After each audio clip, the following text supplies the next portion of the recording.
Rule Britannia. Britannia rules the waves. It's such a cliche, it's easy to forget that what it means is that Britain was paramount on the high seas for well over a century.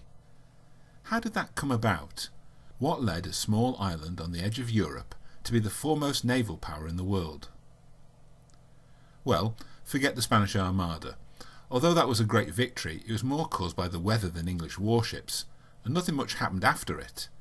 England retained a reasonably sized navy, but it was nothing special, certainly not in comparison to other European navies, and they didn't fight a major sea battle for the next 2 generations. What about Trafalgar? It is true that great battle established British naval supremacy in 1805, but the foundations were set well before that. The battle that really put the nation on the road to maritime supremacy, I suggest, was Lowestoft, and the opponent, for once, was not the French, but the Dutch. Lowestoft is not a well-known battle. It does have a place in the Dutch consciousness, where it is remembered as the greatest defeat at sea the Netherlands has ever suffered. But it is virtually forgotten in the English-speaking world. Certainly most of the British public are completely unaware of it. I've never seen any documentary on the History Channel about it, and yet it was one of the biggest and greatest battles fought in the Age of Sail. To set the scene, England and the Netherlands have largely enjoyed excellent relations over the centuries. The two are natural allies against France, for a long time the main threat to the political stability of Europe. However, in the 17th century all that changed. For most of that 100-year period, England and the Netherlands competed around the world for dominance in the carrying trade. They spied on each other, they blackguarded each other in the European press, and they fought the largest and fiercest naval wars of all time. There were 3 Anglo-Dutch naval wars. Each lasted about 2.5 years, and as the name suggests, they were fought almost exclusively at sea. The first war was a bit of a walkover. The English had just come through their civil war, and they had a glut of very experienced warriors to call upon. The Dutch, on the other hand, were not ready. They had allowed their fleet to be run down after the victories against the Spanish, and they remobilised it far too late. Their tactics were obsolete, still using the traditional immobilise and board methods that had worked so well against the Spanish. The English had always valued firepower above all else, and recent technical innovations had made cannon more efficient, and therefore such a reliance much more effective. The results were shattering. The Dutch, widely regarded as the premier naval power of the time, were heavily beaten in most of the battles, but the war was not fought through to a decisive conclusion. The English Commonwealth collapsed and Oliver Cromwell came to power as Lord Protector. He was opposed to war with the Dutch, partly for reasons of religious solidarity with a fellow Protestant nation, and partly because England was running out of money to fight it. He duly negotiated a peace that ended the fighting, but didn't settle any of the underlying causes for the conflict. Because the actual points of dispute between the two, mostly over trade, had not been resolved, everyone knew there would be a rematch, but in fact it took over 10 years before the Second War broke out. England was distracted by internal politics.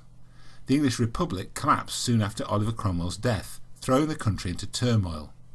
It was only after the monarchy was restored under Charles II that England and the United Provinces of the Netherlands once again came to blows. The Second Anglo-Dutch War was very much the epicentre of the dispute. The Dutch had used the respite to good effect. They were much better prepared. They had re-established their fleet and built more, larger, better armed ships, although they were still outgunned. The English meanwhile had made their ships faster to better match the mobility of the Dutch. Both sides were learning from each other, but a general consensus as to the best method of fighting at sea had not yet been reached. However, the English had a trump card. They intended, for the first time, to fight the battle in a line formation, a line of battle, to maximise their firepower. This was not a new idea, but the English were certainly the first to codify it in the Instructions for the Better Ordering of the Fleet in Fighting, and certainly the first to force reluctant captains to abide by it. War was declared on the 4th of March 1665, and there was an immediate rush to prepare fleets for sea, a race which the Dutch won. Their commander was Jacob van Wassenaar, the Lord of Obdam. In his younger days, Obdam had been a cavalryman who had fought bravely enough against the Spanish. By his early 30s, he had become a diplomat and a governor, and basically served as the political liaison between the fleet and the Dutch government, the States General. He had no naval military experience at all. His appointment to Supreme Command was a purely political one, a compromise between rival factions in the fleet in an attempt to unify them. To his credit, Obden was aware of his shortcomings and only agreed to take the command on condition that he was given experienced naval officers as aides to advise him on tactics. Obden started well enough. He was able to intercept and capture a small English Baltic convoy, a particularly sharp blow as it was carrying pitch, masts and spars that the English fleet would soon be in great need of. But the States General then ordered him to seek a decisive battle. Obden demurred. Although the opposing fleets were comparable in size and fighting power, he deemed his force to be far less well organised. The internal dissent between the assorted admiralties of the United Provinces had led to the cumbersome arrangement of the Dutch fleet being divided into no less than 7 division-sized squadrons, one for each of the separate admiralties, with Holland and Zeeland, the largest, providing 2 each. Of Obden's subordinates, Tromp was by far the most talented, but Courtner was the designated second in command. The States General overruled Obden's objections, and so with some misgivings he duly sailed for the English coast.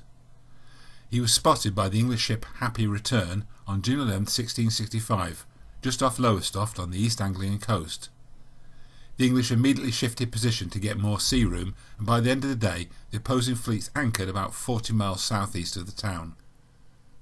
The English fleet was organised in the much more conventional and flexible method of 3 squadrons: a van, or white squadron, a main, red squadron, and a rear, blue squadron.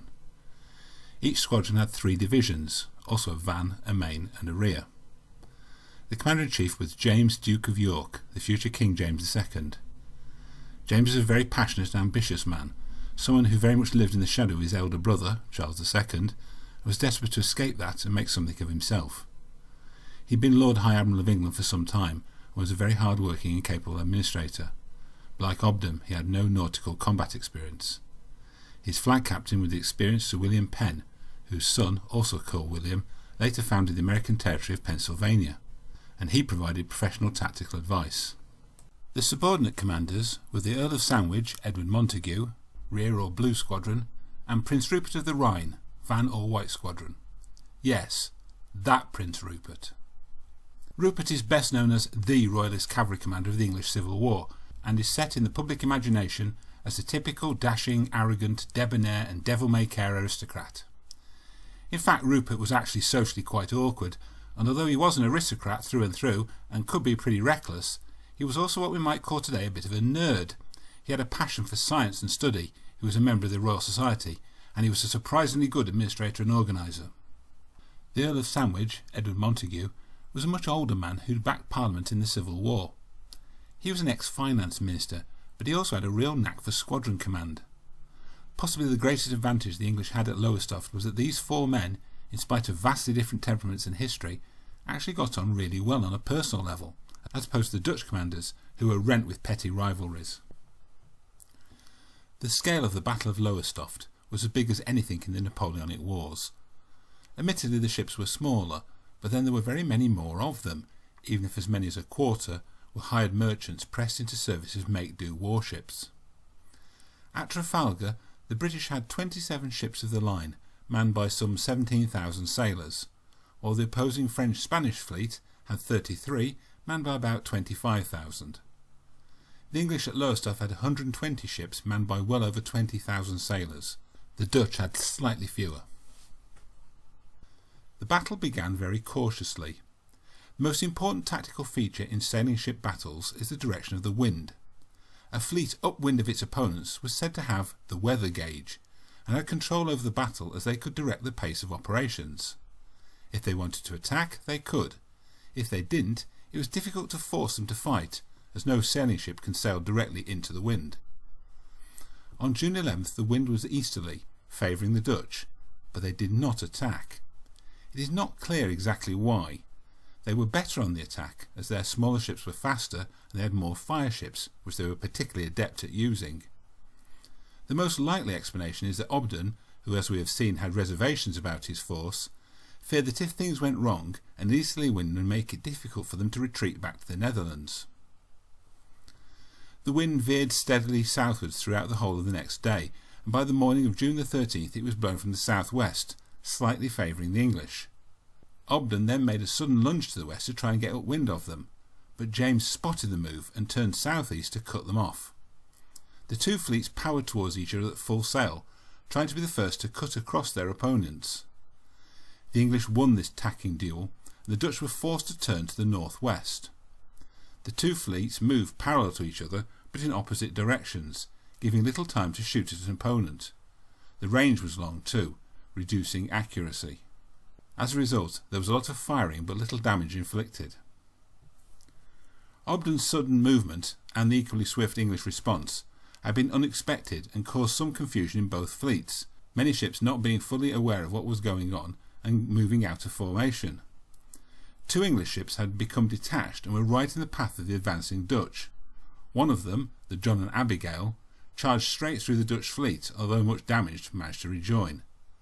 The other, the Charity, tried to escape by tacking into the wind, but this slowed her down and she was pummeled by a succession of Dutch ships as they sailed by. An ex-Dutch ship captured in the First War, the Charity was eventually boarded and forced to surrender. First blood to the Dutch, but this success disguised the fact that otherwise the less well-armed Dutch had gone off slightly worse in the exchange of long-range fire, and the English still had the weather gauge. Nevertheless, they were now committed, and once past the English they tacked the southeast in succession so as to make a second pass. James also wished to make another pass, but intended to turn from the rear, a manoeuvre where each division turned on its own, so that the squadron order would end up being reversed. This had the advantage of completing the turn more quickly and bringing the enemy to action sooner, but it was a difficult manoeuvre given the uncertain communications of a sailing ship fleet, and risked confusion if not executed properly. But James was confident. The English had extensively practised making such turns before the war, but unfortunately the sailor detailed to make the necessary signal, a Union flag from the mizzenmast, fumbled the job, and the English fleet continued to sail serenely on. Realising something was wrong, Prince Rupert, on his own initiative, ordered his White Squadron to conduct a standard tack to the north-west. This preserved the line, but it potentially opened up a dangerous gap that the Dutch could have sailed into to split the English fleet and gain the weather gauge. When he realised what Rupert was doing, Penn cancelled the proposed turn from the rear and ordered the rest of the fleet to follow him. The Red Squadron main and rear division made a tight attack and formed a second rank, deterring the Dutch from attempting to split the English fleet. Sandwich's Blue Squadron followed and linked up with the White Squadron. Lawson's van division of the Red Squadron, which apparently had been waiting for the signal to turn from the rear, eventually conformed to this movement and attached itself to the rear of the Blue Squadron. Once again the two sides made a pass, moving in opposite directions, but they were much closer this time and consequently did much more damage. With two of the English divisions now out of position at the rear, their firepower was theoretically much reduced. On the other hand, when individual Dutch ships attempted to break through the English line to get to windward of them, they were easily thwarted by the presence of these reserve ships. Although no ships were lost in this second pass, the Dutch did lose two of their senior commanders. Stellingworth was cut in two by a cannonball, and Courtney was mortally wounded by another. The English again went for a turn from the rear, and this time they executed it almost perfectly, even though they were under heavy fire. This meant that both fleets were now moving parallel to each other in a south-easterly direction. This increased the window for shooting, improving accuracy considerably, a big advantage for the English because of their generally heavier guns. Being downwind made it difficult for the Dutch to board and impossible to use their fireships. The fighting reached new levels of intensity.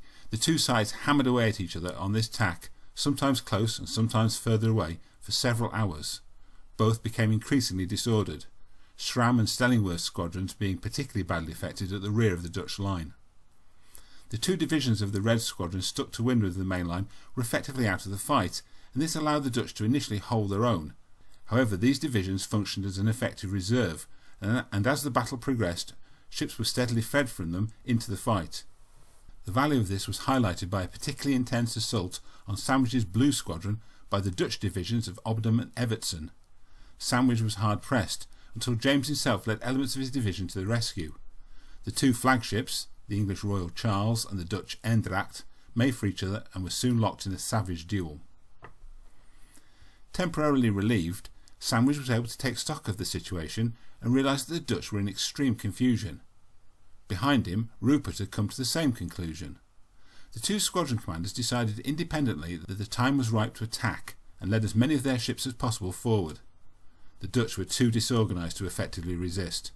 Sandwich's Blue Squadron was particularly successful, splitting the Dutch fleet and surrounding part of it. At around 3 in the afternoon, the duel between Royal Charles and Endracht ended abruptly when Endracht blew up. It is uncertain how this could have happened.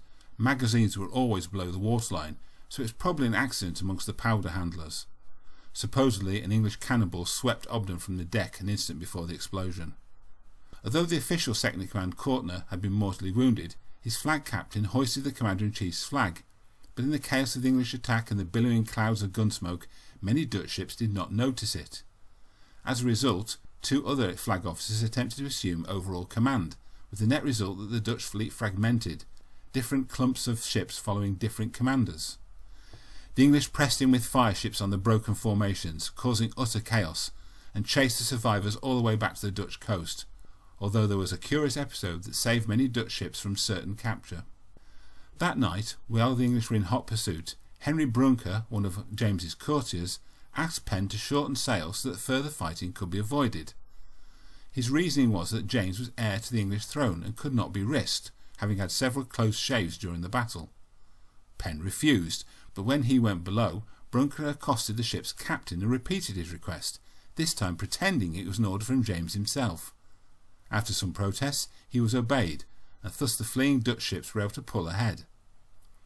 No one has ever gotten to the bottom of this incident, but it was a major failure. The English could have won the war then and there, but the majority of the Dutch fleet were able to escape and regroup. Nonetheless, their casualties were substantial. The fleet flagship Eendracht blown up. 7 other Dutch ships were burnt, including 2 of the biggest. 9 were boarded and captured, and 8 who made it back were so badly damaged by gunfire they had to be scrapped. Over 2,000 Dutch sailors were killed and as many again captured. Total English casualties, killed and wounded, came to about 800. In spite of the tremendous victory at Lowestoft and a vindication of their new methods and tactics, the war was not to end well for England. The Royal Navy was invincible, but the Exchequer ran out of money to keep it working. The result was the infamous raid on the Medway, probably England's greatest ever naval defeat. The Dutch were able to impose peace on their terms 2 years later. Nonetheless, the pattern for naval supremacy had been set at the Battle of Lowestoft.